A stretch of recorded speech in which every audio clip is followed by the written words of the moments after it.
Bossing. Mga bossing, meron tayong DB Audio AB3022 Bluetooth. Buksan na natin para makita niyo yung laman. Sayang yung Lexing, nakaalis na. Baby, yan yung tropa ko. Yan. 1,000 watts daw, times 2. Yan. So, buksan na natin, linisin natin. Check natin fuse. At ano ba? Baka marumi. So, yan siya. No? Sa mga gumagamit ito, this is a good and well built entry-level amps, no, para sa inyo. Okay na rin yan, basta dapat lang is huwag niyong babarin. Yan lang yan, kahit anong amp, kahit anong brand. Huwag niyong babarin, makapapansin niyo naman yung normal na init kaysa dun sa, lalo kung mainit na mainit. Diba? Tsaka yung overloading. Doon po tayo mag-iingat, lalo sa impedance loading. Ano po? Sige, buksan natin itong DB Audio. Ayan siya. Well, power supply niya. So, merong 2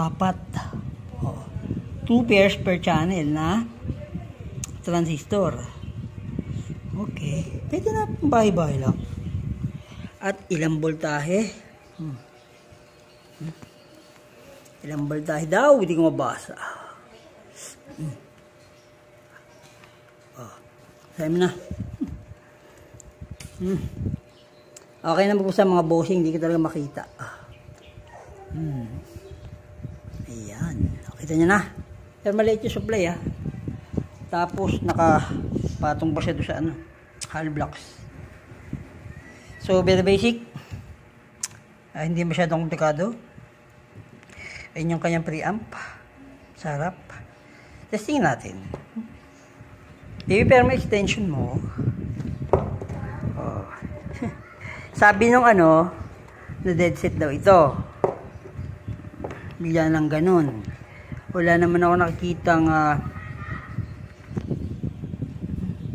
wala siyang fuse. Meron to. Wala naman ako nakikitang bloated capacitor. Simple circuit to. Sa sa Ace, isang lang to. Isang channel. Pero maliit pa nga transistor. Sakto lang talaga, pambahay lang. Hindi naman kailangang bumanat. Tsaka ang sabi niya nga dun sa kanyang ad, it's good to pair with 10-inch speakers. Yan. So, ay, dali. Yan. Uy! Yun, nasusunog. Umapoy. Wow, resistor. May resistor dun. Tanggalin muna natin. Ayun umapoy siya. Tignan natin kung ganun yan ka-importante. Although sa power yan, tignan natin. Ang init. Tsaka uminit kagad ang yung heatsink. Sandali lang natin na on.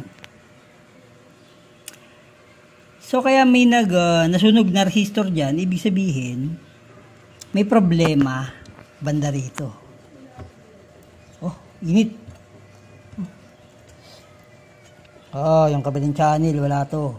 Dead na to. Yan natin mga bossing minit niya yung kabila So, yun. Pati yung resistor na 5 watts. Aray kong init. Sunog din. Pero itong kabila.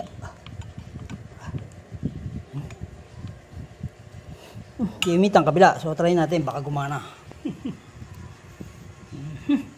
Kasi pag nawala naman yung contact niyan, i-stop na yung kuryente, so wala nang madadamay. Kakalain mo yun. So, dapat hindi na kayong value na nito.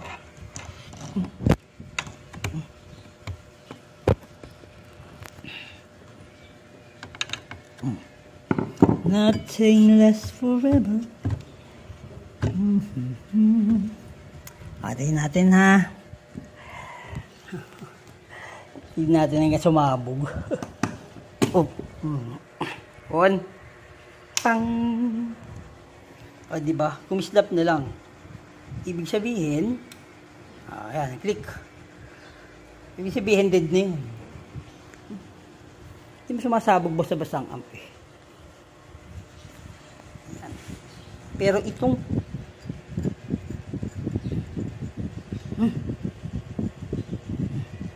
okay. Kanina mainit eh. Oh, di ba? So kanina mainit. So hindi na ngayon. Testingin natin kung may tunog. So testing ulit natin. Kabilang channel lang to. On natin. Pakang. Oh, di ba hindi na kumislap? Hop. May ugong. Why is that so?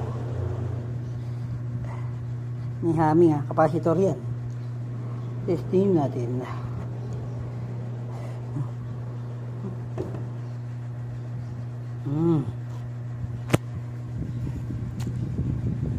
Loaded capacitor.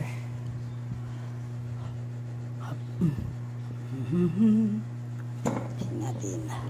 So, napiplay siya. Ano ba, Ray? CD, PC audio, tape, USB. On. Master volume, mic, echo. So, wala siya.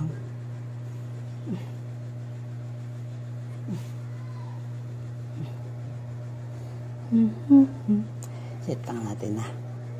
Antayin natin umusok. So,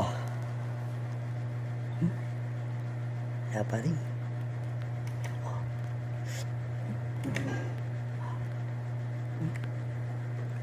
Yan. Pak. Negative.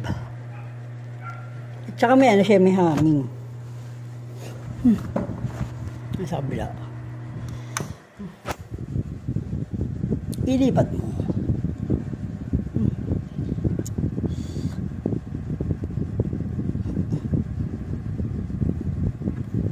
Kasi isang linya lang ito eh.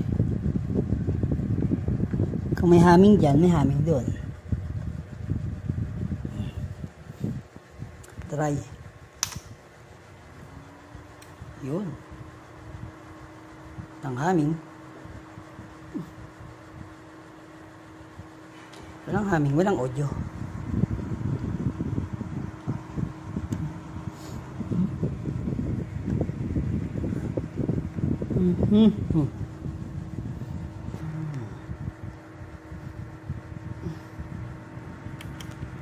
So,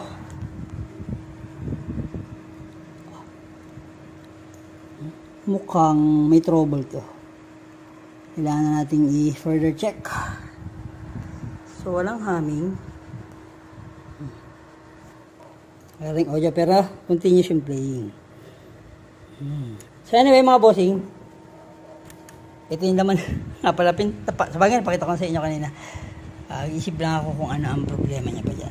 Mamaya, mapatunog natin yan mga bossing ha. Pang gagawin natin, let's rock and roll. Okay mga bossing. Bisa tutunog yung kabila eh. Yan siya. Pero yung kabila, alam na natin yung trouble niyan. At least safe pa rin yung mga transistor. Hindi na ako ganun, hindi ko sure kung buo yang mga power niya. Off. Okay.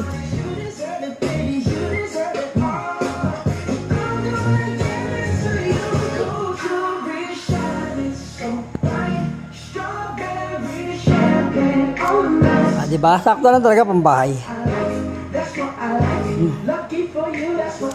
Para mga bossing, anyway, DB Audio AV3022BT Concert Pro Stereo Amplifier.